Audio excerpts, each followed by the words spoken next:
pense que vous devrez mettre les... I think you might have to put your headsets on so that you can hear the interpreter. Thank you very much to Hilal Neuer. Ladies and gentlemen, I believe that it is a privilege to be able to address you to open this Geneva summit for human rights. There is a kind of dizziness that overcomes me, and I think overcomes all of us when we look at the threats and the challenges that the world currently faces. To measure that threat, it suffices to say that global warming or nuclear confrontation, which is something which is being agitated for by Vladimir Putin, this is something that could destroy the planet, it could destroy humankind. We don't have to frighten ourselves, but we have to be absolutely crystal clear about this. Migration, the number of displaced persons, the number of refugees who are fleeing famine, war, climate change, and the effect of financial crises or of COVID-19. All of these really bring breaks in regions. They destabilize regions. The old democracies are also teetering because of a disenchantment, because of populism, identity politics, terrorism, or the ravages of anti-Semitism. And this is something that we've seen an upsurge of since the 7th of October. The Middle East or Africa have never been free of war, but it is now returned to Europe, to Ukraine, and it could spread throughout the continent. A continent thought that it was sheltered from this over the last 75 years. It sought comfort in its own democracy, in its own peace. Incontestably now, we are now in a more dangerous, a more violent world. And there is a tragedy of history which we see looming again. And we remember what Francis Fukuyama said in 1990 after the fall of the Berlin Wall. He spoke about the progressive triumph, as he saw it, of the liberal democratic model and the rule of law. However, this model is now being questioned by dictatorships, of course. And now I'm thinking here first and foremost of Russia and by China, but also within democracies by those who favor authoritarianism and those who are moving to illiberal democracies. Be that as it may, I'm still convinced that the principles of the French Revolution still hold good. These ideas that lighten the world, the ideas of citizens' rights, of human rights, and also looking back to 1948, those principles as well. I believe that more than ever they should inspire the United Nations, particularly here in Geneva. Democracy, the rule of law, the separation of powers, the right to vote, the respect for individuals, the respect for minorities, the respect for the others, the equality between men and women, the possibility to believe in or not believe, the freedom of conscience, freedom of the media. All of this is a model.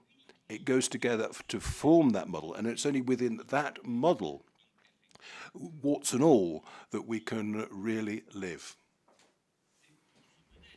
It is for this model, for example, that Ukrainians are fighting for today with immense courage.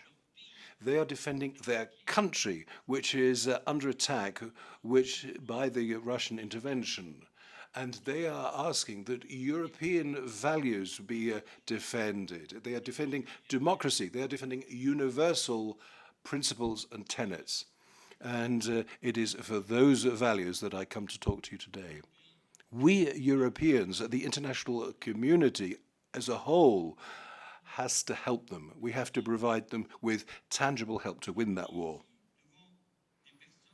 Now, I'm speaking before people, and we're going to be hearing their testimonies later, very poignant testimonies, people who themselves have suffered physically and mentally the results of their commitment to democracy and freedom of expression. And I would like to salute your combat and your cause. You are very courageous people who fight against oppression, dictatorships, who defend human rights. At the last summit, Iña Koninosa actually opened, and Vladimir, her husband, is still in a Russian prison. And this journalist and this writer who has just given it the Pulitzer Prize. And this is a way to remind ourselves what that struggle was. But Alexei Navalny has now died in conditions that you're all aware of. Now, this word dissident that we use, this was at the very heart of my political commitment a long time ago. And I don't think, now, when I was young, I pushed for the liberation of people in the Soviet system, and I'm surprised that 40 years on, I'm still having to use that same term, dissident, and fight for those who are in Putin's jails. I think this shows on what a broader front we have to fight. We face dictatorships such as China, Russia, and Iran, and they are allied, and they are really casting into question the world order. Now, let's not forget Belarus, Zimbabwe, or Cuba. They're allies. These are people who really lead that axis in Africa and in Latin America with Nicaragua and Venezuela. Russia is always seeking to destabilize democracy, and it does this by direct war that it is waging against the West. And it does this by actually stealing their resources, or by having a hybrid war such as they do in Europe, or through social networks. And they do this using the algorithms with fake news, and by penetrating the communication systems. All of this is being done to create chaos and disorder. Your summit, ladies and gentlemen, is happening when we're looking to the Human Rights Council. Unfortunately, 60% of the members of that organization are non-democracies, if I can put it that way. Dictatorships such as Qatar, Cuba, China, Sudan, Eritrea, Algeria, Sudan, Vietnam, Kazakhstan, Russia, and Venezuela were members in the past. I know it's difficult because you always have to have diplomatic relations with countries, but here we're talking about what is essential, that is to say, human rights, respect for people. How is it that these countries are trying to attack these principles, the principles of international system in the post-war time? Why is it that they're now casting into question human rights, the rights of women, or GDPR? There is a certain discourse that we're getting. They have a reactionary view of society, a very conservative view, and they're trying to impose their ideas on the rest of the world. How can we agree what is happening with Iran, that it was recently actually chaired the social forum? You could say that this is a bad joke if it weren't more serious.